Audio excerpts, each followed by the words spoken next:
Samantha Power is a professor of practice at the Harvard Kennedy School of Government and Harvard Law School. From 2013 to 2017, she served as the 28th U.S. Permanent Representative to the United Nations, as well as a member of President Obama's cabinet. In this role, Power became the public face of U.S. opposition to Russian aggression in Ukraine and Syria, negotiated the toughest sanctions in a generation against North Korea, lobbied to secure the release of political prisoners, helped build new international law to cripple ISIL's financial networks, and supported President Obama's actions to end the Ebola crisis. From 2009 to 2013, she served on the National Security Council as Special Assistant to the President and Senior Director for Multilateral Affairs and Human Rights. She is the author of the Pulitzer Prize-winning book, A Problem from Hell, America and the Age of Genocide, The Unquiet American, Richard Holbrooke in the World from 2011, as well as 2008's best-selling Chasing the Flame, One Man's Fight to Save the World, about former UN Iraqi mission chief Sergio Vieira de Mello. John Koenig held the position of U.S. Ambassador to Cyprus from 2012 to 2015, where he brokered an agreement to launch the latest round of UN-sponsored settlement negotiations. He's previously served as political advisor to the NATO Joint Forces Command in Naples, as deputy chief of mission in Berlin, and as deputy permanent representative to the U.S. mission to NATO. And I lost track of the date in my sentence. Sorry about that. But in 2011, he received the Presidential Distinguished Service Award and currently teaches in the master's program at the Jackson School of International Studies at the University of Washington. Ambassador Power's latest book, The Education of an Idealist, a memoir, is the subject of tonight's talk. Please join me in welcoming John Koenig, but first, Samantha Power.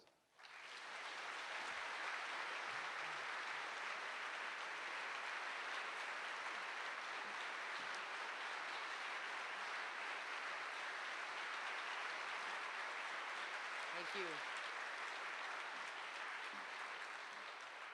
It is so great to be here, Seattle, in this amazing, newly renovated space, and to be part of a homecoming, I guess they're calling it.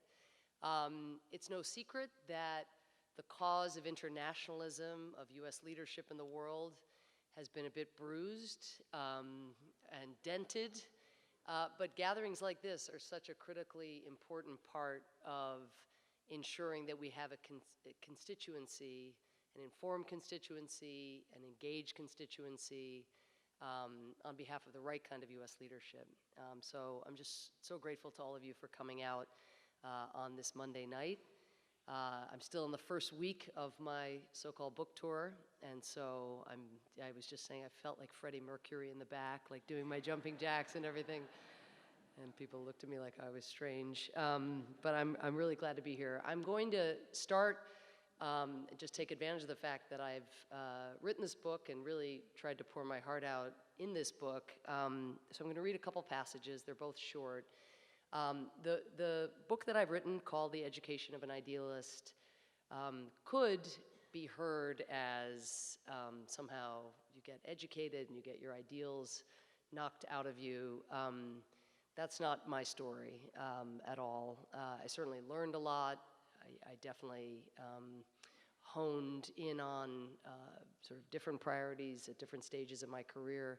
But the book, I tried to show where I got my ideals, why I believe what I believe, how I've revised my views over time, and then how I try to put those ideals to use, first as a war correspondent, then as a teacher and an activist, then in Obama's Senate office, then on his presidential campaign, from which I had to take a brief departure, but then came back to, and then working at the White House as his human rights advisor, and then of course serving in his cabinet as UN ambassador, which I did for his second term. So that's the sort of CV arc of the story, but what I really try to do is open up the very personal dimensions of a journey like that. And the first passage I'm going to read you comes from when I was making the transition from human rights advisor and UN advisor behind the scenes to becoming UN ambassador. And of course, as many of you know, in order to make a transition of that nature, you have to get confirmed by the US Senate. And yeah, I don't recommend it. It's really, no. Not a good idea, and especially not a good idea if you've written more than 1,000,000 words, if you have more than 1,000,000 words in print.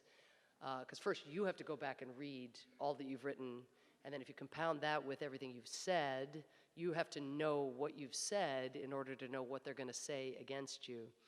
And I knew I was in for a rough fight. So this is just a passage from when I am subjecting myself to what are called murder boards, where some of you probably listen to Pod Save America. John Favreau and Tommy Vietor were part of my murder board. My husband, Cass Sunstein, played Senator Rand Paul in my murder board.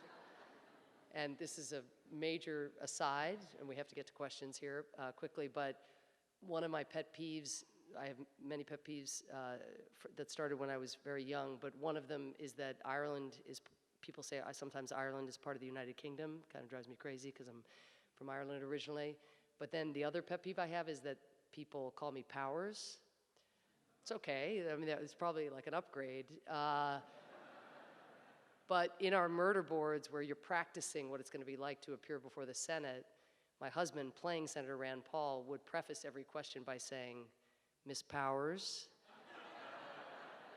And every time, because I was so bad in the murder boards, I would say, "It's Power, Senator," which of course is not what you should do or would do.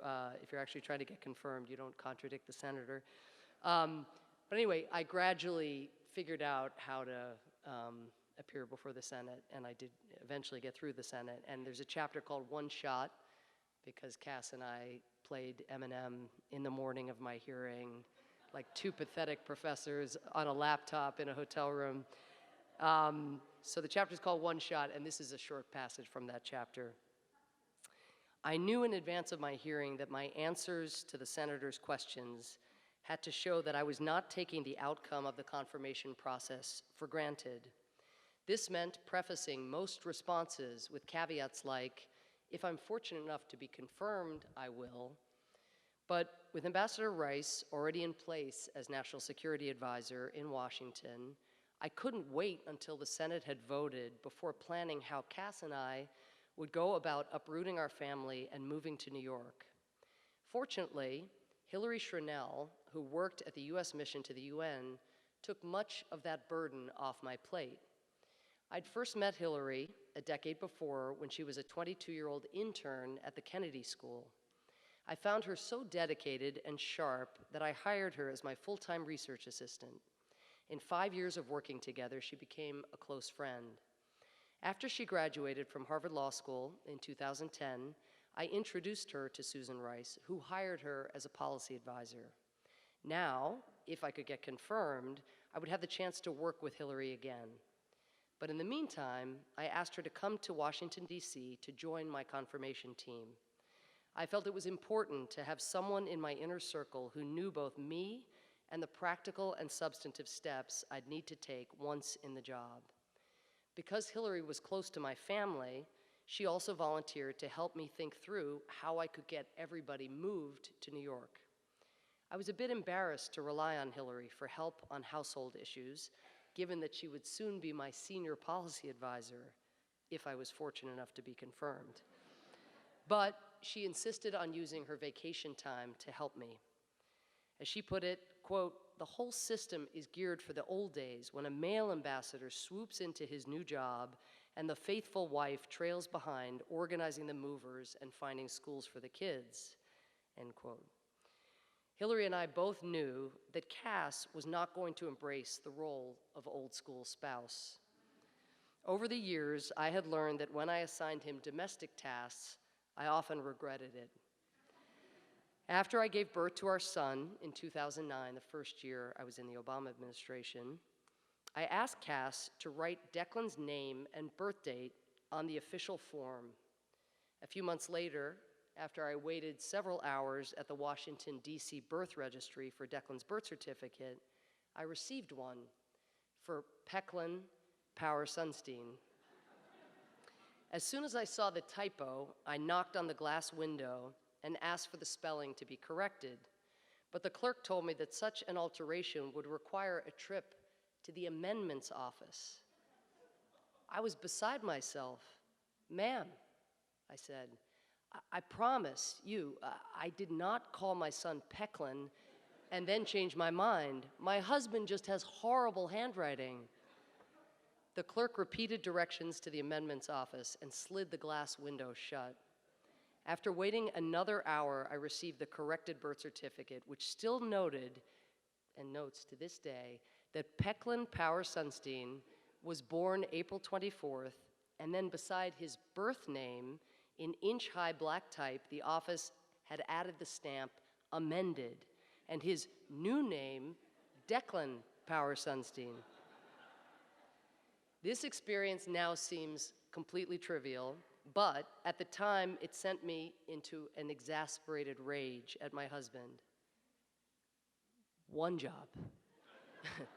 You had one job, I told him, and now, for the rest of his life, Declan will have to explain to people why his parents named him Pecklin.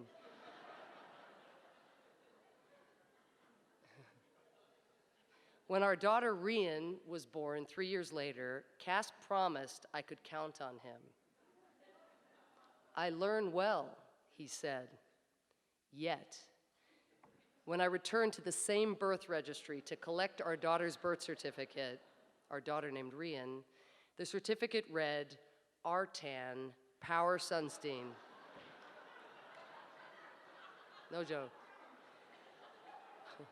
Her birth certificate, like Declan's, now has an inch-high amended stamp indicating that after a few months of reflection, her parents decided that Rian was preferable to Artan. I felt we had no margin for error when it came to settling our family in New York, and was grateful to be able to rely on Hillary. Okay. Many spouses are laughing extra hard. There's a degree of identification going on here. Okay, that's sort of, again, there's a lot of family woven into this, just as inevitably. There's a lot of family woven into my life, and family is the foundation for everything I've tried to do. There are a number of tensions embedded in the story, particularly when I go from being a critic to being suddenly in the Situation Room, in the room where it happens, and then when I make my way to New York. So this is just a short scene from just after I've arrived in New York, and I've just attended my first ever Security Council serving as the US Permanent Representative to the United Nations. I'd attended others as a reporter and others as a staffer with President Obama, but here I was sitting in the chair for the first time. And the meeting dragged on forever, and nothing was achieved. And when I left, the president of the council, who was then the Argentine President Kirchner, some of you know, her team escorted those of us who had participated to a large UN dining room for lunch. And here's the passage. At the lunch, I found myself seated next to Bruno Rodriguez, the foreign minister of Cuba, a country with which the United States had not had diplomatic relations since 1961. And I should note, this is 2013 when I arrived, so before the normalization was announced and before anybody even knew that the negotiations were happening. So I found myself seated next to Bruno Rodriguez, the foreign minister. Because US officials did not then have contact with Cuba's diplomats, I seized the opportunity to raise the case of Osvaldo Paya. And again, I'd been in the job less than a week at this point, having gotten through Senate confirmation. Paya was a fearless Cuban democracy activist who had gathered more than 25,000 signatures to press the communist government to allow basic freedoms. After mobilizing the largest peaceful movement in Cuba since Fidel Castro had taken power in 1959, Paya had been killed in a car crash in 2012. According to Paya's family and the Spanish politician who was with him at the time of his death, government-backed thugs had run his car off the road. The Castro government naturally denied wrongdoing, but its history of harassing and imprisoning those who pushed for reform left it with little credibility. At the lunch, I pressed the foreign minister to allow an independent investigation of what had happened. If you have nothing to hide, I said to Rodriguez, what are you afraid of? Why not have an independent investigation? I had just started an official Twitter account. Having returned to the US mission after the lunch, I tweeted, Osvaldo Paya stood up for freedom, just raised with the Cuban foreign minister the need for a credible investigation into his death. That was my tweet. Paya's daughter tweeted back her thanks and urged the UN to, quote, help stop the hashtag Cuban government impunity, end quote. The Washington Post and newswires picked up the story, which appeared in media all around the world. I was exhilarated, new to my job, by the seeming ease with which, from this new position, I could elevate the profile of an egregious injustice. But a few days later, when I met the Mexican ambassador to the UN for the first time, he chastised me for publicizing something I had discussed during a private UN lunch. You have to decide whether you're a diplomat or an activist, he said. You can't be both. I am both, I told him, and we should all be both. I'm not going to drink wine at a lunch with the Cuban foreign minister and pretend his government is not responsible for killing one of the country's best.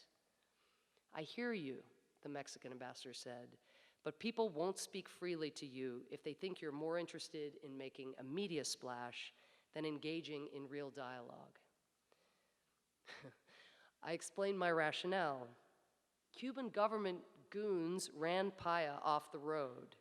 They know that, and they will never allow a proper independent investigation.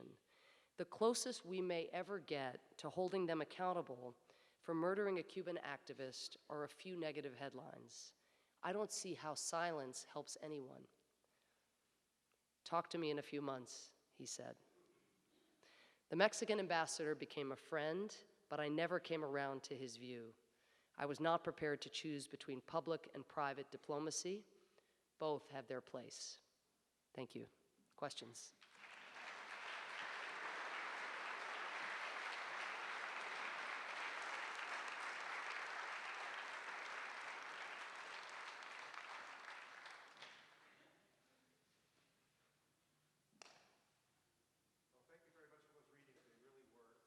I think they encapsulated some of what is so good about this book. I was lucky enough to get an advance copy because I was doing this event, and I enjoyed it immensely. I have to say that I've read quite a few memoirs of policy personalities in the United States, including most recently Bill Burns, but this book is far and away the one that interweaves your personal story and the policy story best.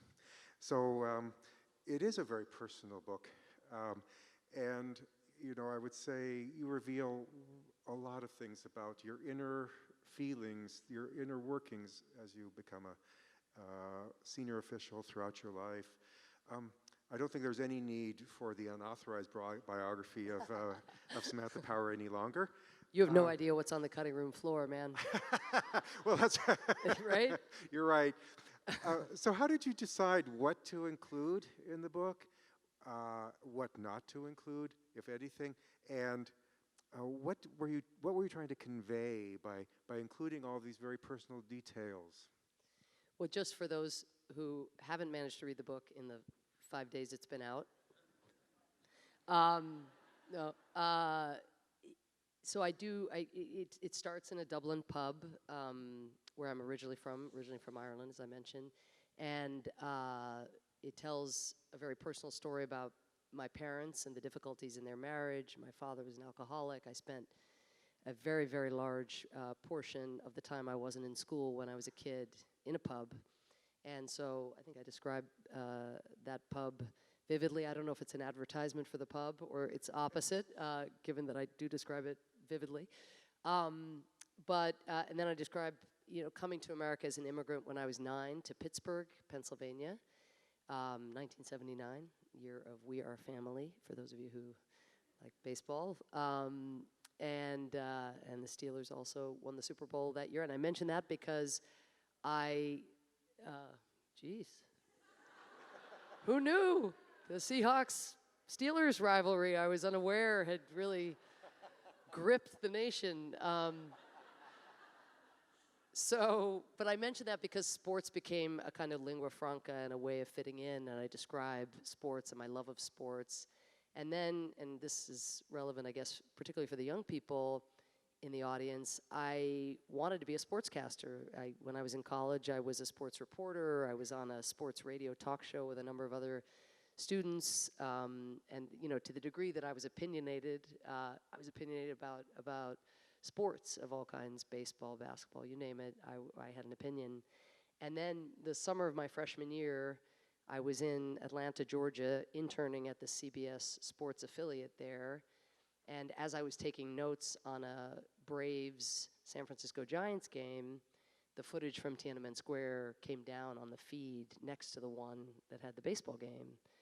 And I had one of those, it really was sort of an epiphany in one level, in the sense that it was a jolt, but it wasn't an epiphany in the sense that there was any divine implication to what I was seeing. It was just kind of, oh my God, like, how is this happening? Because it was young people my age who'd risen up and, unlike me, had risked everything and then were being mowed down. And so all it did for me at that time, it did not crystallize an intention to become a human rights lawyer or anything like that. It was far too green and ill-informed to I wouldn't have even known what career paths might be that worked in human rights or that worked in foreign policy. But I did go back to college and become a more serious student, read more. I took a Chinese history class immediately and dug into current events. So this is just a taste of the stories that I tell, but plus, as you know, John, the inner workings. I had a lot of anxiety in my early years, maybe stemming from my father's death or from other factors, and I go into all of that and describe, kind of how it shaped how I related to the events I was seeing around me. And back to your question finally, the question of why. When I started, I think I thought I was going to do, having read all the traditional government memoirs, I'm not that imaginative, so I thought I was going to do a pretty traditional government memoir. And then as I wrote about our debates, of course, all the Trump stuff is happening in the background, the Trump stuff being his presidency. And, his presidency. So I'm writing this book, and I'm writing about the inner workings of government and all the rest, and then, kind of all of my assumptions are being not only challenged. I mean, I don't know if you can rip apart an assumption. I guess not. But repudiated, I think, with the policies that are being made. And so, I start to think, gosh, I can't just start in the government as an idealist. The scene I read you is a good example of some of the tensions that one encountered, and that maybe is interesting, but we're at a moment where first principles are under siege, and I have to go back, I think, and do more to show, and I was a journalist before, so show not tell, to show how those ideals came into existence in the first place, hopefully in a convincing way. And to me, the only way I know to convince is not to hector, to make an argument, but to tell a story that shows why human dignity matters so much and why it has so much more of an impact on world events than I think it gets credit for. I mean, if you think about even Trump's election and the flip of Obama voters to Trump voters as some sense of dignity with globalization being lost or trampled, or if you think of the Arab Spring and all that has wrought, and the fruit seller who set himself on fire because of the humiliation and the corruption, and so I believe that about dignity. I knew I believed it when I started writing the book, but I realized I had to go back and kind of show it and to open it up, and in order to try to reclaim first principles. And I realized, I never really of course I thought of myself as an immigrant to this country, but it wasn't a political statement to be an immigrant. Everyone was an immigrant, or the kid of an immigrant, or the grandkid of an immigrant, and now suddenly it's a radical political position to think that immigration has made America a better place. So that dimension of my story became more important again as the world changed around me. And then lastly, and thank you for your patience, as I said at the outset, I think a good story that has a character in it, and it's, it happens to be me, rightly or wrongly, but that is a way, I think, to bring more people into the conversation that, people who care about foreign policy might have been having for a long time, or diplomats, or, people who read the international section of the New York Times with great eagerness.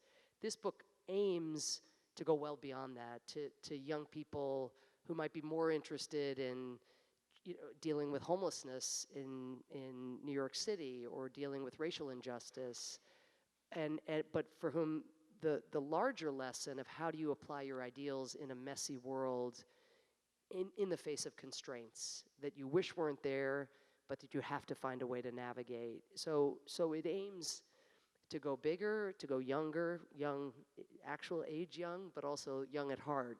People who are very much engaged in the current, in figuring out ways to deal with the current crisis, and in trying to shape a different tomorrow than today.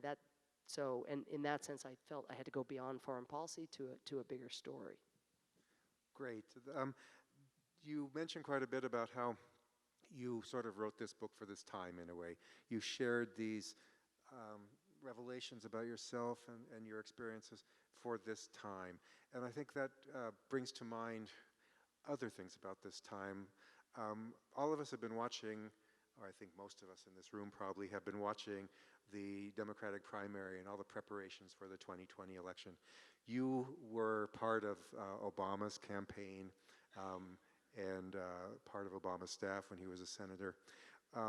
Drawing on that experience, what do you believe, what would you make of this current contest, all the anxieties about candidates damaging one another's reputations in advance of the main event?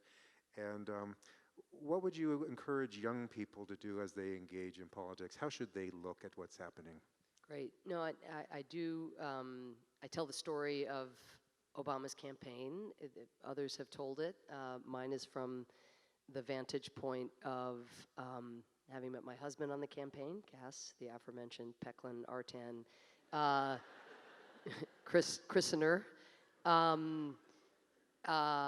But it's also from the vantage point of having gotten to know Obama in a very different context, and then watching him evolve on the campaign.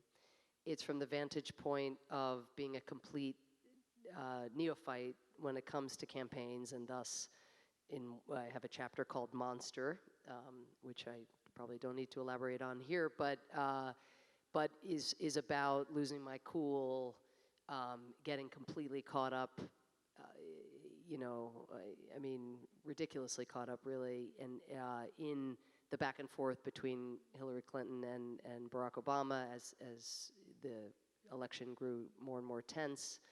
I mean, there isn't a lot of memory of that, of how heated it became and how intemperate it became in the way that people talk about the alleged mudslinging in the current primary process. I mean, it does tend to be like that. It tends to be people trying to distinguish themselves, at times feeling like they're not making strides with their policy positions, and feeling like they need to claim the one-liner or the limelight in certain ways. And so in some respects, what we're seeing, again, I think is pretty typical and pretty familiar.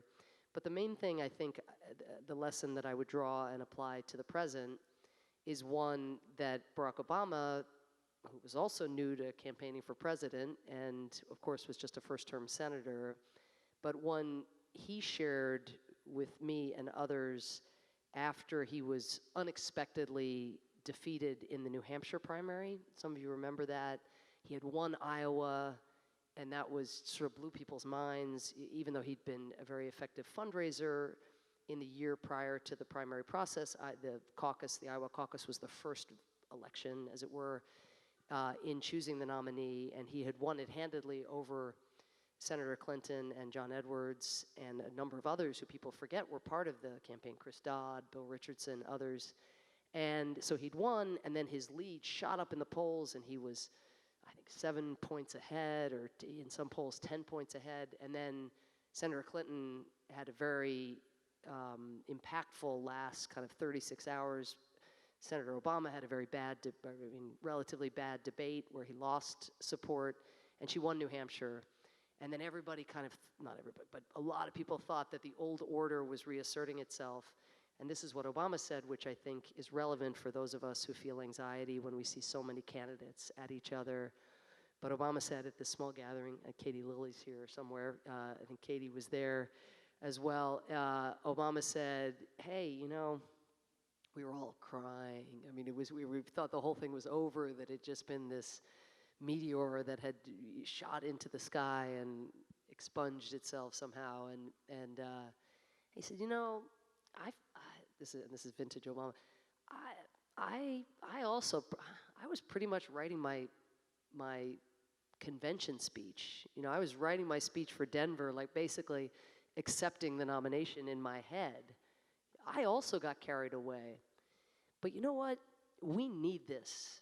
Because when we face off against the Republican nominee, who already by then looked likely to be John McCain, and this is the phrase he used, I tell the story in the book, but we are going to be like steel that has been forged and fortified. And if anybody thinks, again, that you can sort of afford to tread lightly and not go through something bruising, I mean, in some ways it really is, it's like sparring partners in a way that, you know, people coming at you from every angle.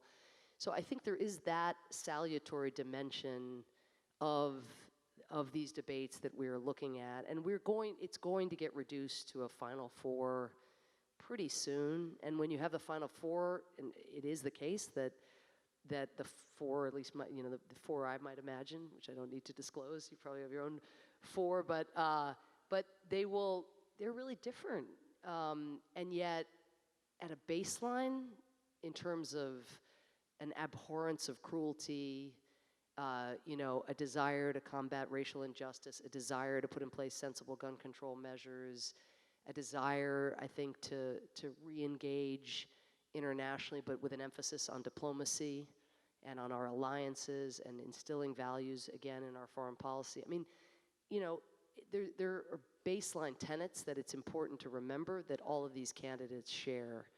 And the winner is definitely going to be like steel who has been forged and fortified. And then it's really, to your point about what's the lesson for the rest of us, it's about activation and it's about coming together in a way that right now feels very,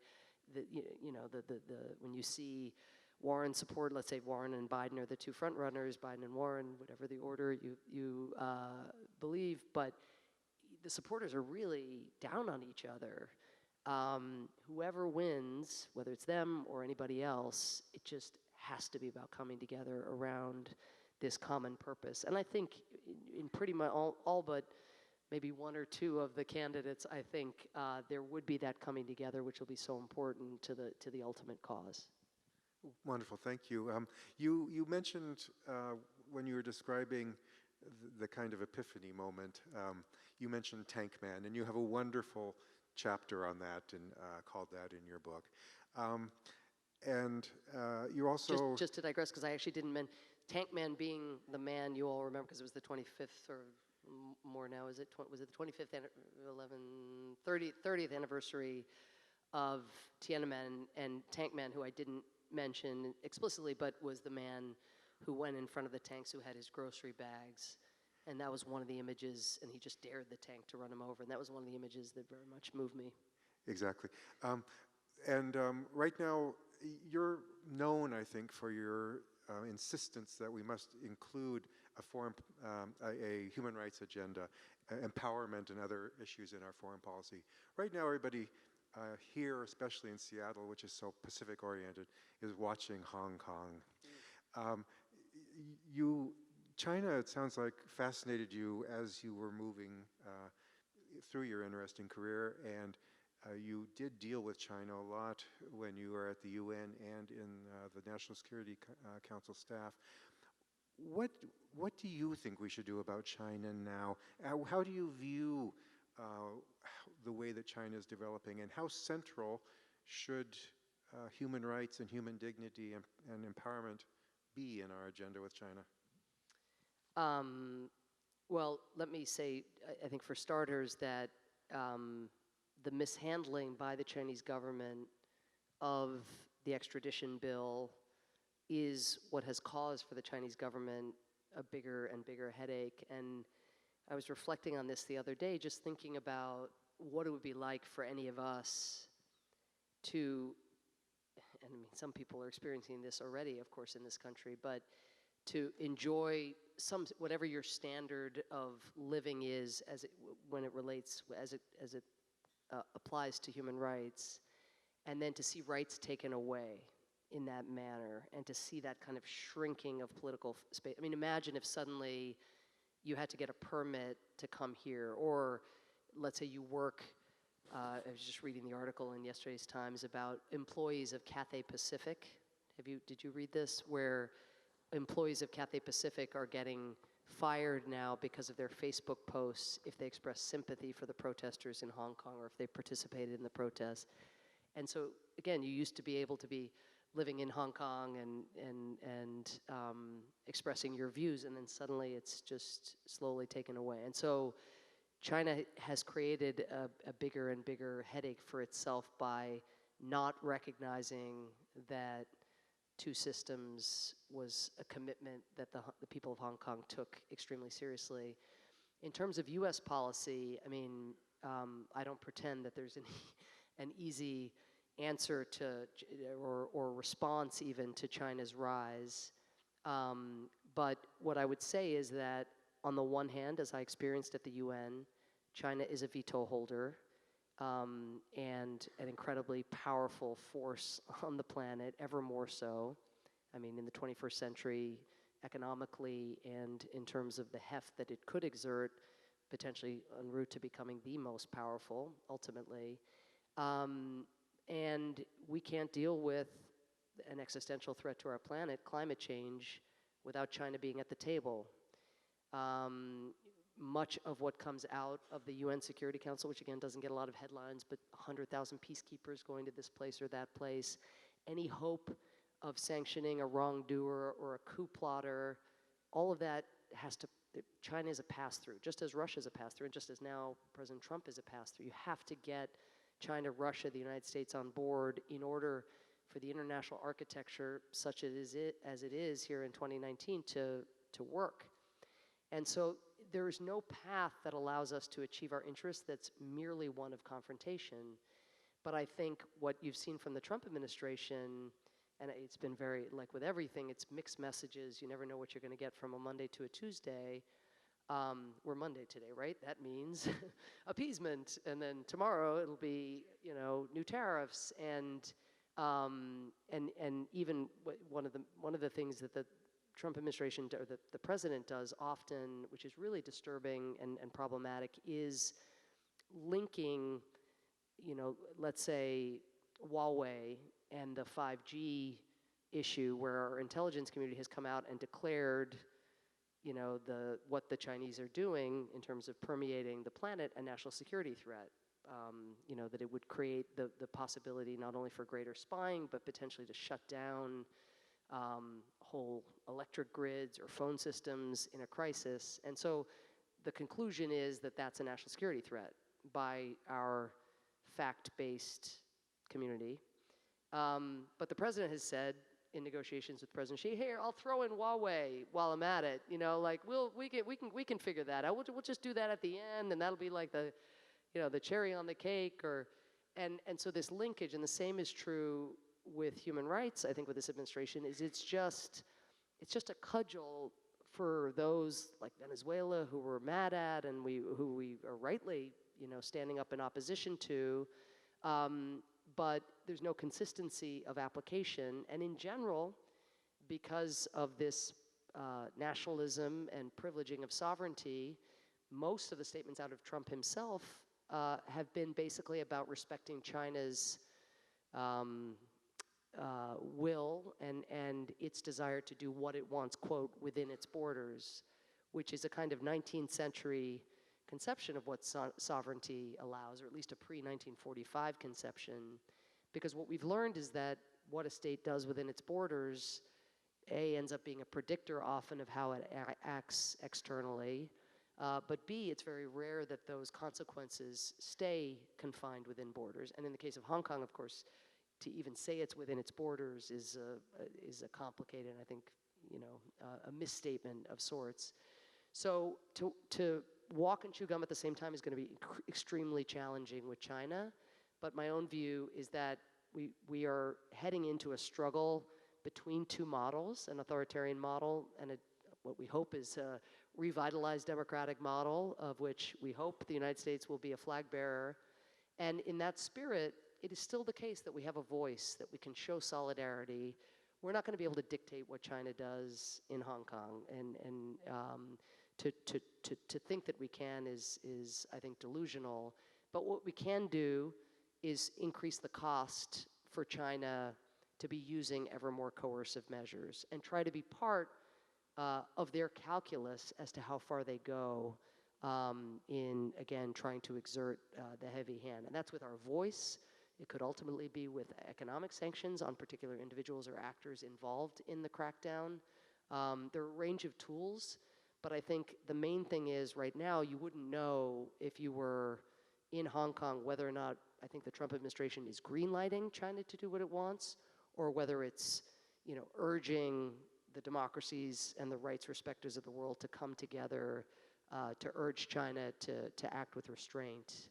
I wouldn't know. I'm not sure anybody in the region would know.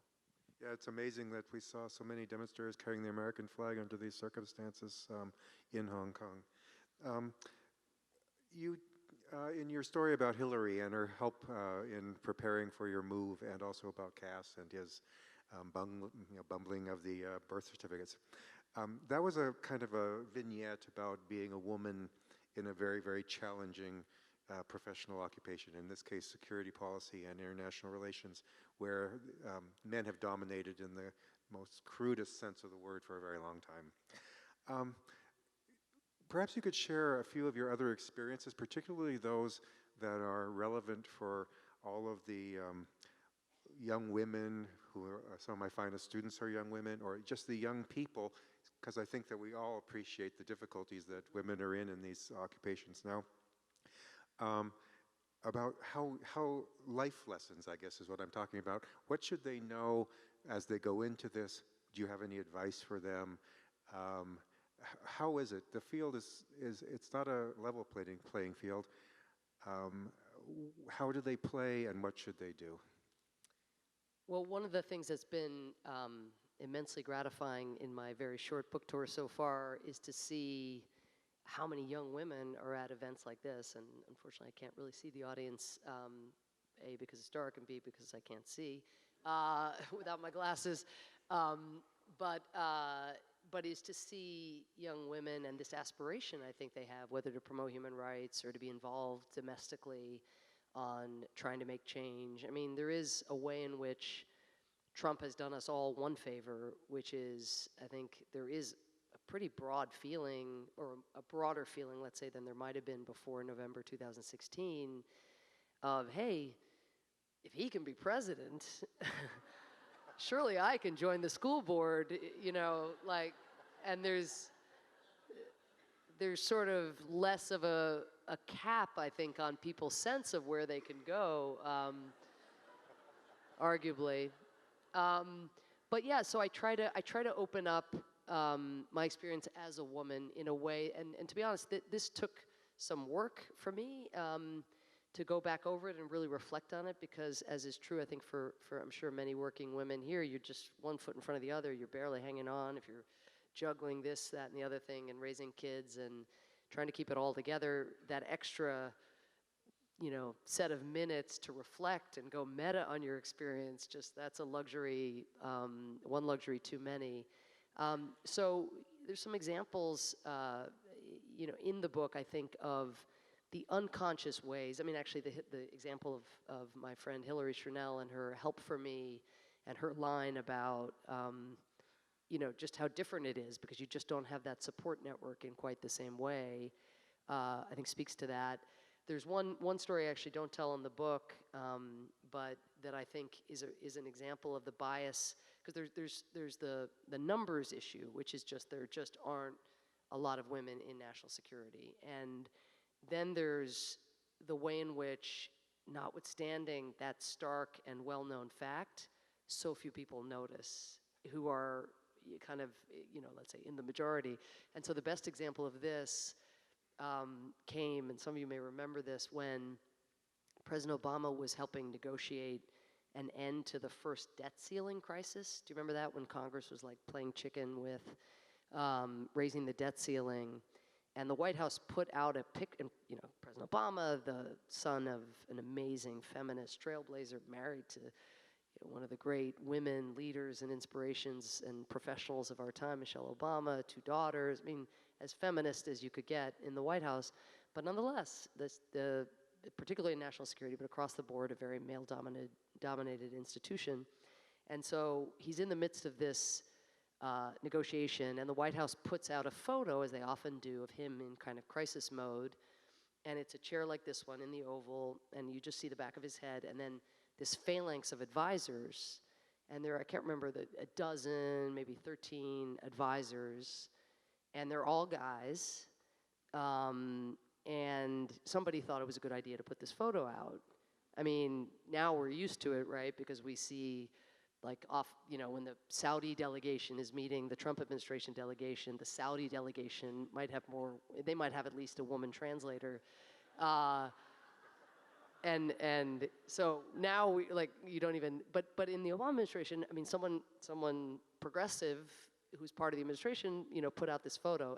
But anyway, so everybody freaked out when not everybody, but some number of people saw the photo and said, how could they have this meeting, and how could this be, this would have been like 2012 maybe. How in 2012 is this what a White House meeting looks like? And then somebody else decided it was a good idea to say, no. You're not looking at the photo carefully enough. If you look just behind Dan Pfeiffer's corduroys, you will see a leg. And it is the leg of Valerie Jarrett. Valerie Jarrett. And so Jodi Kantor, who has a great book out now, she said, some of you read about it or read it, Jodi Kantor tweeted Valerie Jarrett's leg as metaphor, right? And I felt like I lived that, especially at the UN, where there's never been a woman secretary general. But in each instance, in both male-dominated environments, the White House national security environment and the UN, I have a chapter called Lean On, right? Not lean in, but lean on. I learned, and it was more by instinct than, but now it would be much more intentional if I was going back into those environments, but at the time it was by instinct or was on someone else's initiative. But at the White House, a female colleague of mine invited a group of the women, so-called senior directors, the kind of senior advisors to the president who aren't national security advisors, not the very top, but the next layer down, and invited a handful of us to her office for a glass of wine one Wednesday. And it was the first time I looked around. It was the only all-women meeting I'd been in since I got to the White House, and suddenly I noticed, oh my gosh, it's different. We're asking questions about each other and inquiring about how it's going and sharing, our disappointments, venting a little bit of a therapy session. And we started, the woman, Liz Sherwood Randall, started scheduling this meeting, and we called it the Wednesday Group, and we met every Wednesday, barring, terrible crises, and we just meet and we would have a glass of wine, talk, and just be there for one another. And the way, and we became friends up to a point, but we were colleagues who cared about each other. And it changed the way we interacted in the larger meetings, in the sense that we, as often happens, once you become a little more intentional, we reinforced each other's message. We disagreed on all kinds of policy issues. I mean, again, just being a woman doesn't mean you agree on whether we should recognize the Armenian genocide or what to do about Syria. I mean, these are issues and judgments that grow out of one's whole life experience. But when I got to the UN, influenced by Madeleine Albright, who had done the same, Madeleine, when she was UN ambassador, had created what she called the G7, because back then there were only 7 women ambassadors in the UN out of 183 countries. That was 1993, so I got there in 2013, and there were 37, yay, but out of 193 countries. So still not making rapid strides, but nonetheless, I created the G37, and it fluctuated, so it would go up and down. But it was similar to the Wednesday group, just to find a place, and with some of these countries, island nations, or they're repressive countries who decided to send a woman to represent them, and that might be the only enlightened thing they do all year. But the solidarity and then with an aspiration to create networks and coalitions across regional lines and across ideological lines, and we had some success in that regard. But that deepening of the relationships to try to offset some of the sense, and I was America more than I was a female ambassador. I mean, I was representing the host country, the most powerful country in the world. I didn't have the experience that these other women were having by any means, but in me being there for them, at least as described by them, it could sort of buck them up or give them a sense that somebody had their back, and that somebody being America made a difference, I think. Well, that's wonderful.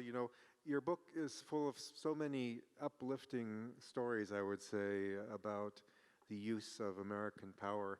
I'm afraid we might not really have a chance tonight to talk about them, but I do want to just really commend certain parts of it, because there's kind of a conflict underway in our country, I think, about whether or not you can do any good through collective action or through government action even.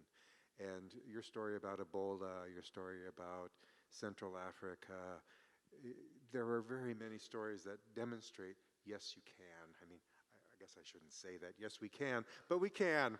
And I think that maybe some of those issues will come out in the audience Q&A, but I really did love the book. I hope that everybody will take the opportunity to read it. I think it tells a unique story, of course, because it's your story about your involvement in international affairs and a wide range of issues. But it's a story that certainly touched my heart and also reminded me of all sorts of things that I love about this country. So thank you very much. Thank you.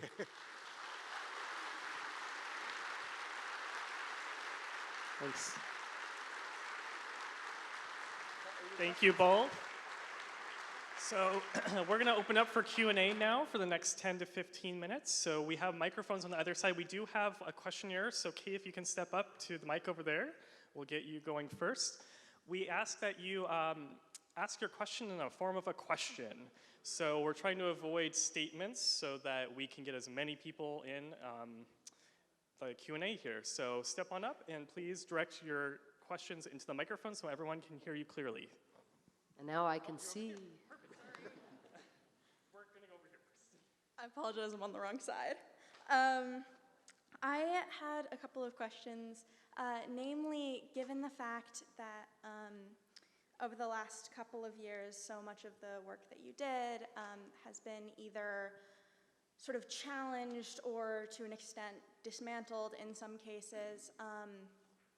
How would you say, moving forward, what's the way that American diplomats can sort of regain some of that lost ground and rebuild some kind of national identity or reputation within the international community and in the eyes of our allies? Did you say you had two questions? I had two questions, but I was going to start with that one. And then, okay.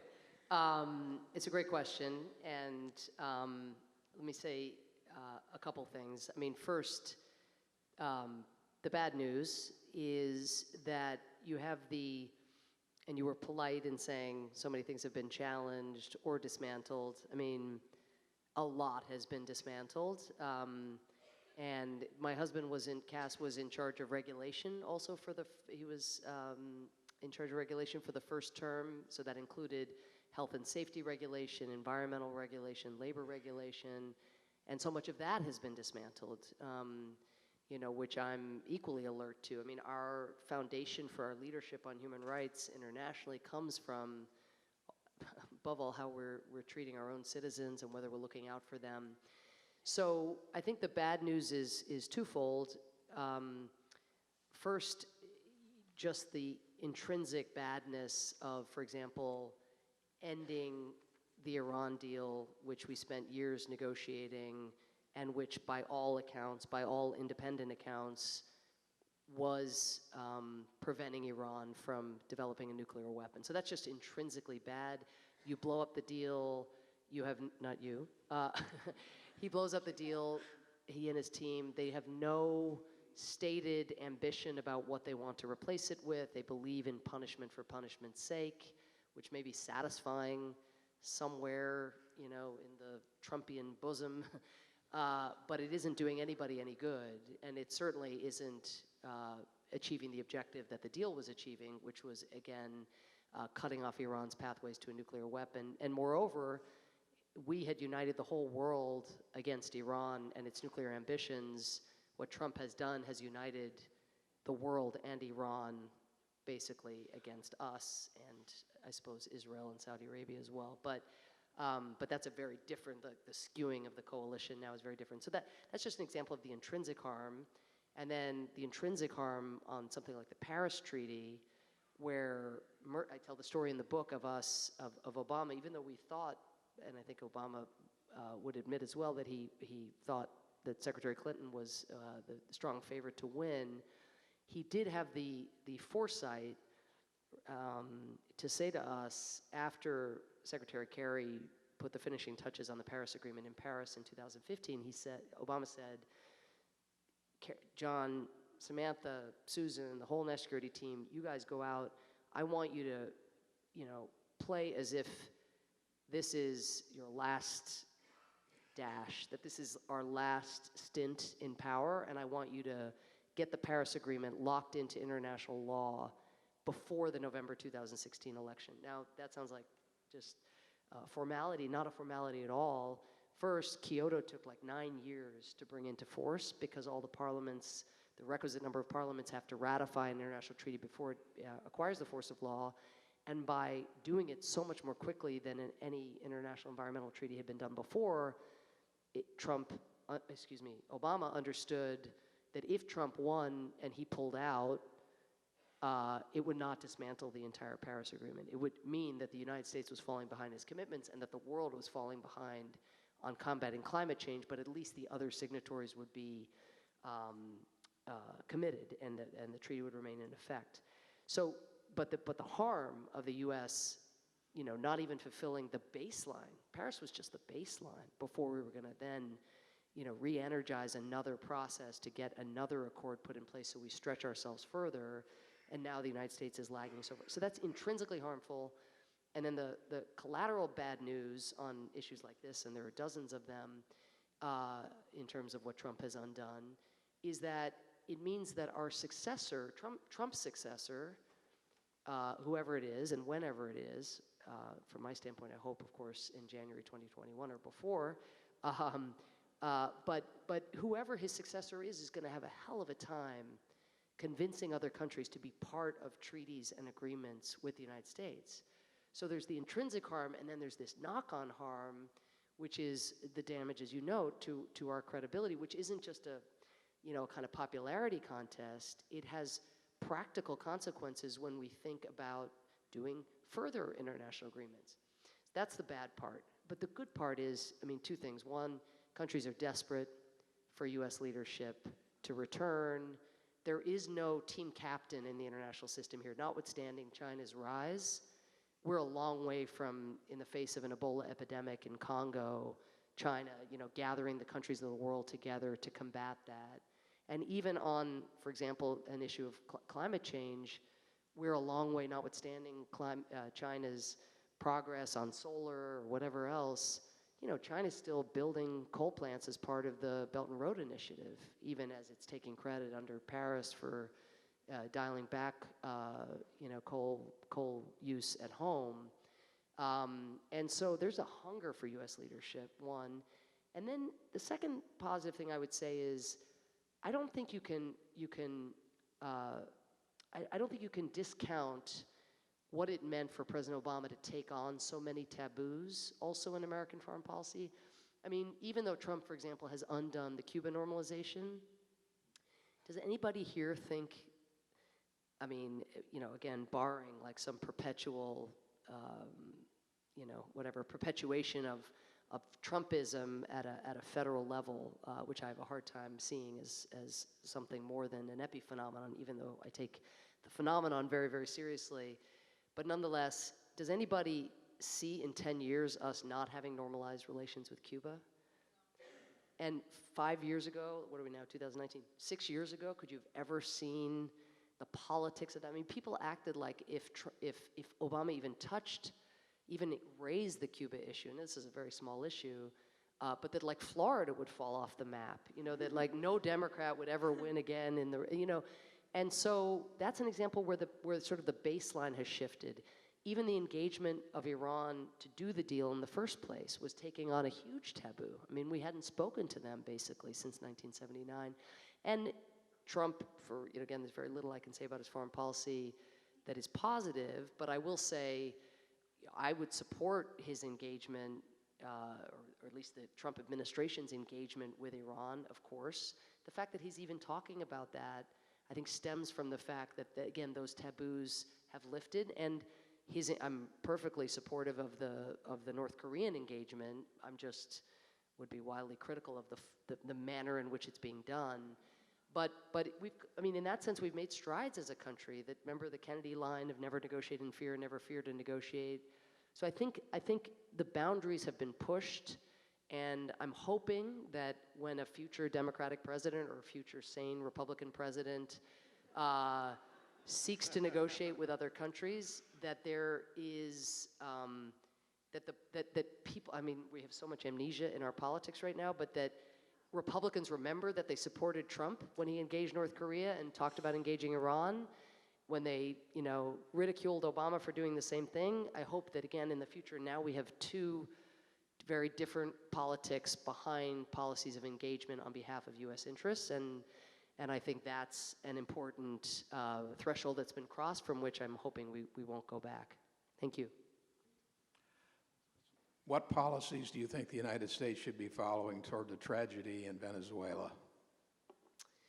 It's a great question, and again, not something that, even despite 8 years in the Obama administration, we were not able to stem the bleeding within that country. The destruction has gotten much worse over the last couple of years, but I would say this about the Trump administration. I think it's one of the few crises where they've really worked to build a kind of multilateral coalition around their position, mobilizing support for recognition of the National Assembly president, for example.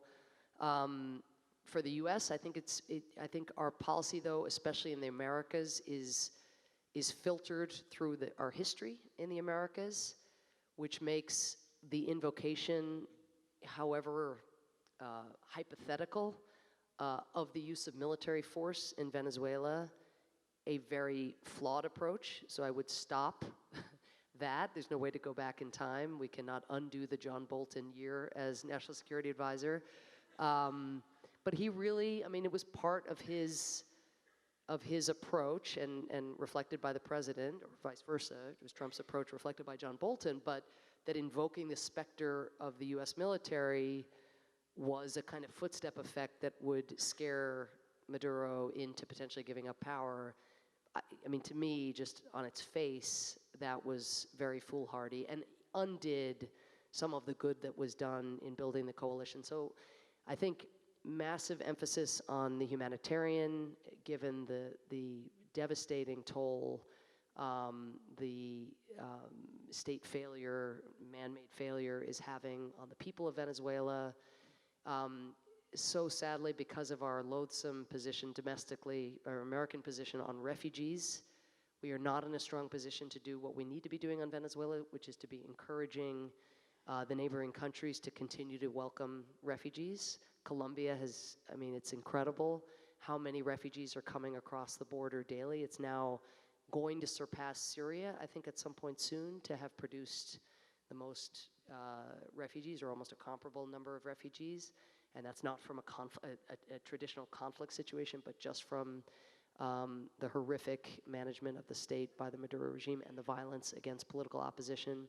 So I think, again, maintain the support of the National Assembly, emphasize the humanitarian, be much more careful about sanctions and whether they are targeted or whether they themselves are taking a toll on the access to medicines. But fundamentally, the pressure is going to have to come from the region, and the more support the United States has, the United States will have more support for its position, and there'll be more energy behind the diplomacy, again, if we're not invoking military support, and if our position on human rights is more consistent and doesn't seem as if it's a one-off for Venezuela, which is how it sometimes seems because of Trump's position towards Saudi Arabia, North Korea, Philippines, et cetera. And so putting what is a strong human rights position or a vocal human rights position in a more consistent context would make, I think, this administration more persuasive in its diplomacy.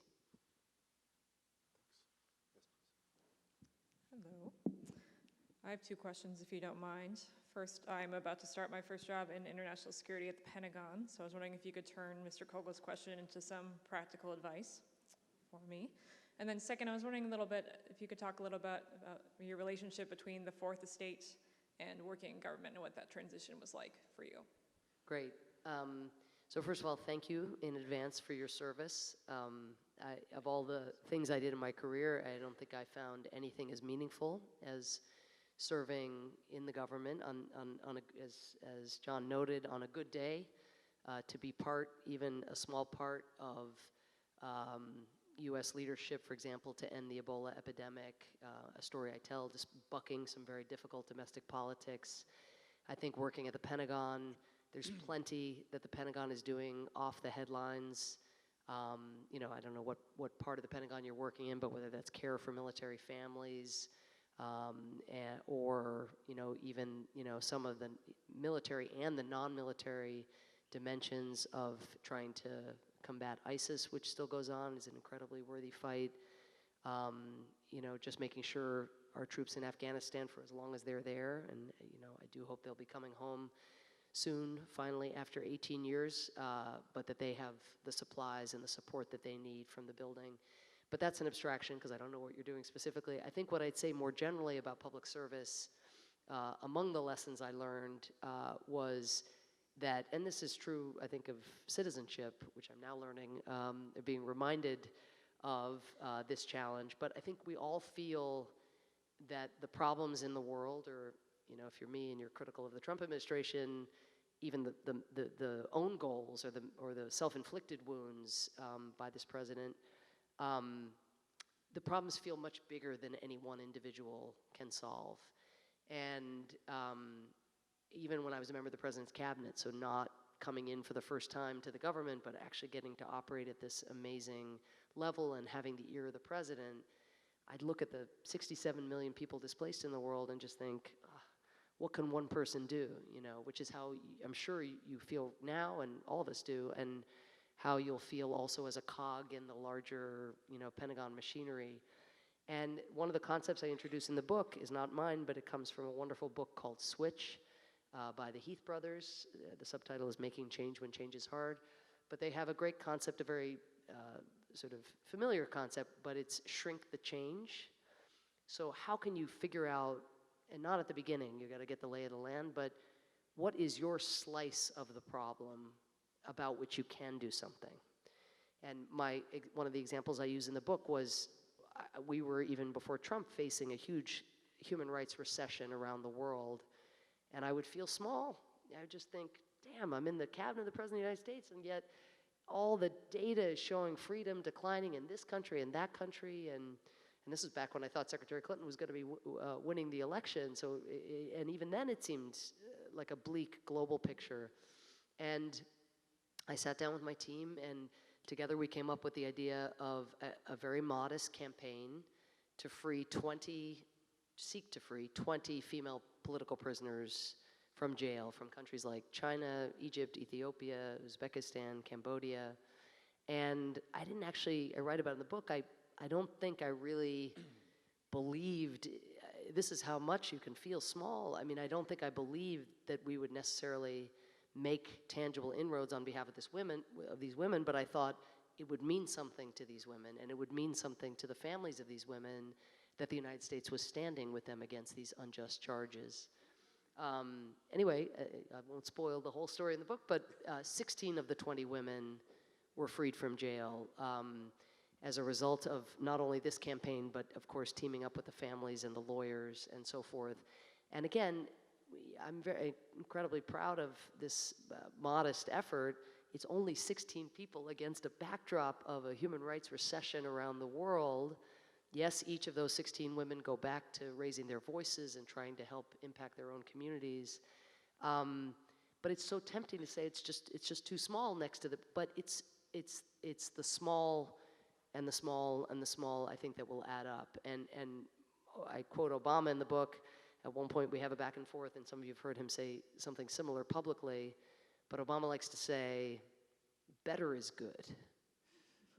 Better is good. And you know what he says sometimes? Better is sometimes a hell of a lot harder than worse. And, but so, you know, I think just that shrink the change. Where, you know, can you identify something that if you stretch yourself that you might be able to achieve rather than feeling like you have to solve all problems at once? And what was your second question? You can talk about your relationship between the fourth estate and government work. Yeah, I mean, for me, being a journalist in advance of being in government was immensely useful. When I got to the UN, I used stories rather than talking points, or sometimes in addition to talking points, depending on what kind of leash I was on a given negotiation. But basically, there's too much rote. You know this from having worked at NATO, just talking points, and they could have been dusted off from when Madeleine Albright was ambassador, 20 years before I was. Whereas a story, you know, and not a hokey story and not a saccharine story, but just an actual retelling of someone else's experience or your own experience witnessing something, has the chance, I think, of breaking through. It doesn't always. So one of the things I tried to do is get out of the way and bring, for example, a survivor of Syrian chemical weapons, of the big chemical weapons attack in August 2013 into the Security Council, and to ensure that his story is told, or to bring the doctors who treated chemical weapons survivors to meet with Security Council ambassadors in an informal session for the first time, or a Boko Haram survivor or a parent who'd lost a child to Boko Haram. I mean, to bring home the stakes. And that's what journalists are often trying to do, is to find the human angle that can help tell a more universal story. So I didn't find the transition hard, but bear in mind I had a bridging device, which was when I wrote A Problem from Hell, I interviewed hundreds of US officials to try to tell the story of what US officials were up against. So maybe I had, in that sense, I had more experience, certainly not making policy, but trying to put myself in the shoes of those who had, and so might have been a little more prepared, certainly than I would have been if I'd just gone from being a war correspondent into the Situation Room. Two more questions. Yep. First off, thank you very much, Ambassador Power, for coming here to Town Hall and talking with us, giving us the benefit of your knowledge. I wanted to ask you today about, I saw Edward Snowden on CBS Morning today. I'm not sure you caught that. Didn't catch it. Well, you will probably in the near future. I was curious, wanted to hear your thoughts on Edward Snowden and his particular predicament right now. Always the softballs in Seattle. Softballs in Seattle, the new movie. You know, I have a different perspective, I think, on Edward Snowden than many of my progressive counterparts, because I was in the government when all of this information was put out. And I, because I was the president's human rights advisor, had the job of working with State Department officials who worked for, I mean, through the night for days and days on end. I don't know, John, if you were still in the State Department then, but, and at our diplomatic posts all around the world, trying to go through what he was putting out to try to figure out who was likely to be harmed by virtue of the disclosures. And so whether that was a dissident who thought they were having a private meeting with a US official, like John or myself, in a different life, or whether it was a US official reporting on something they knew dissidents or opposition activists to be doing, all of that went out, just with, from what I can tell, no regard for consequences. And so it was incredibly harmful. It also just as a practical matter, I mean, this is diplomatic reporting. I'm not, there's the intelligence component, which I'll come to in just a second, but it was just, and I think those are the kinds of voices that was a trust in America, in our diplomatic good offices, in these relationships. It was a trust that was very, very difficult, and still will remain very difficult to rebuild, which just means we know less and we hear less. I mean, trust me, the US government doesn't need any help finding official sources, right? The natural, I write about this in the book, the natural tendency of US officials, unfortunately, is to go find other officials, and there's a kind of statism as a default, but what the disclosures did was it just put out in the public domain, again, this broader net that I think the best US diplomats have sought to cast, so that we can be learning from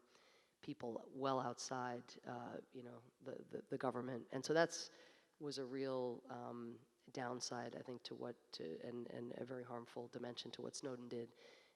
The good thing is that I was also part of the internal process where we went back over, and President Obama has said this publicly, went back over the way in which technology had just expanded and expanded and expanded without the kind of systematic and deep review that was needed about whether our national security objectives and our human rights and privacy objectives, whether that balance was properly achieved. And so the effect of the disclosures as well was that we, I think, achieved a better balance through an exhaustive review process that the disclosures catalyzed.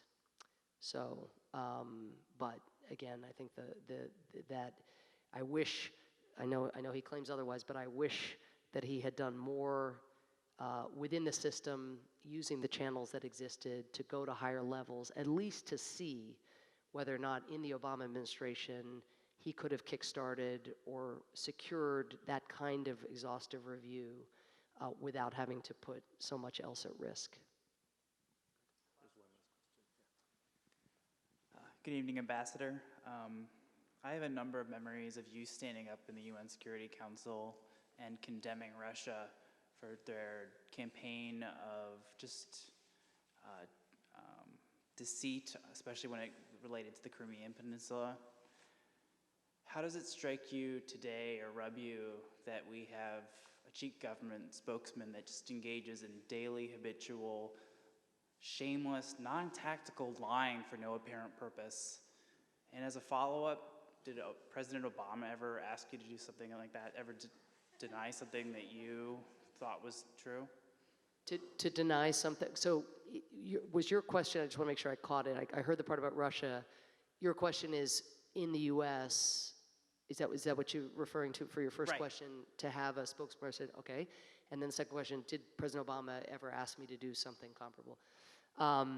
Luckily, my answer to your second question is no.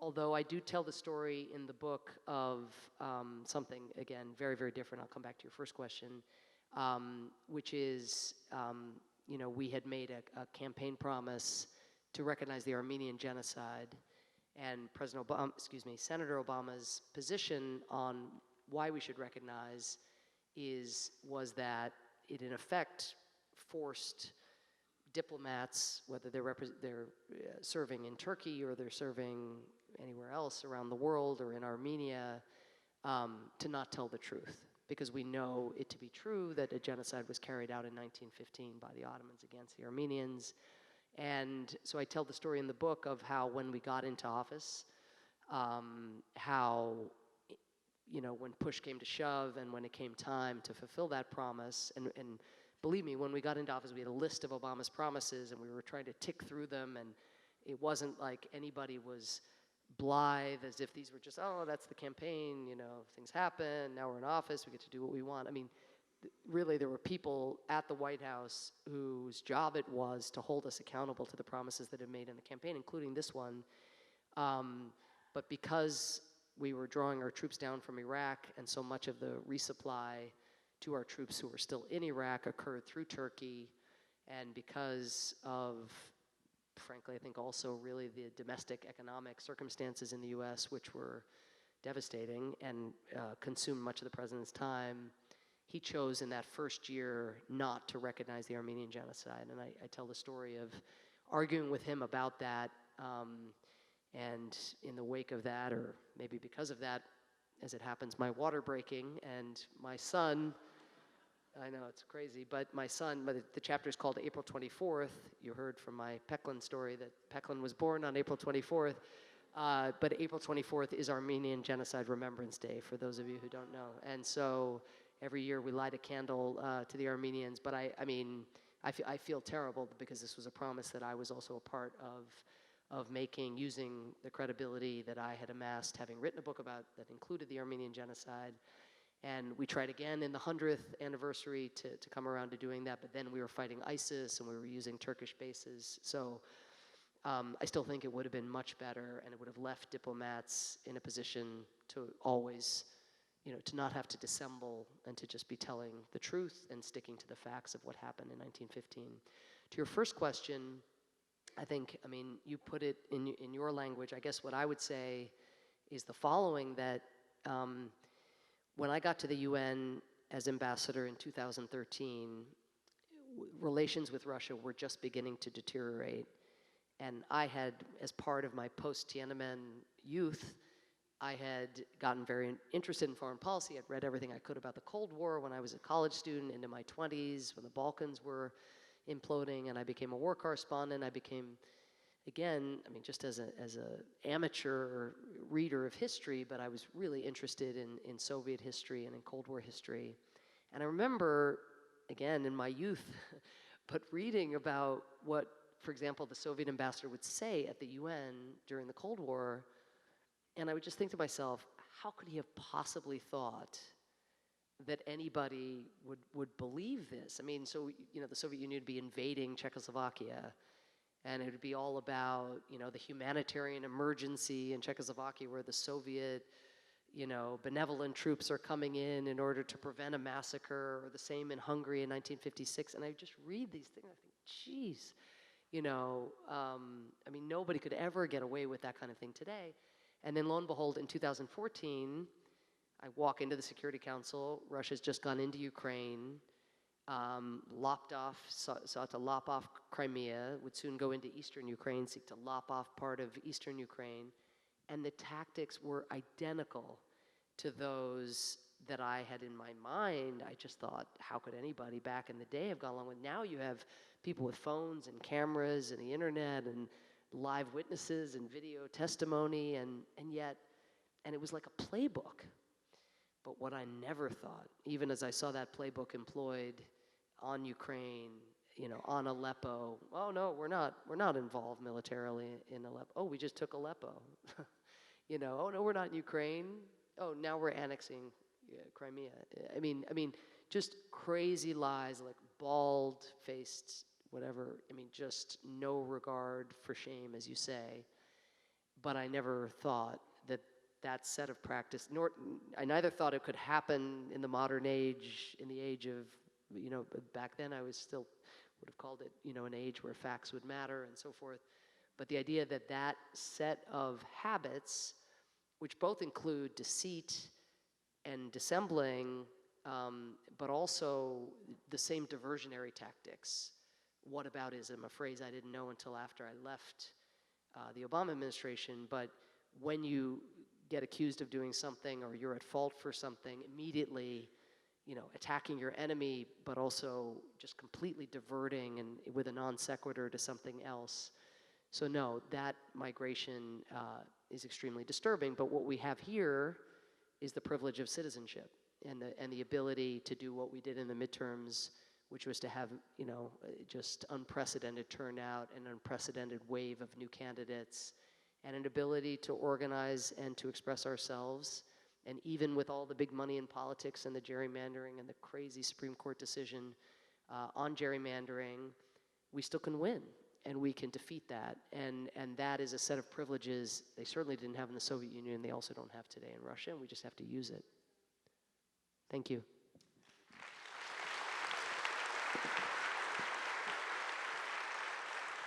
Thank you so much.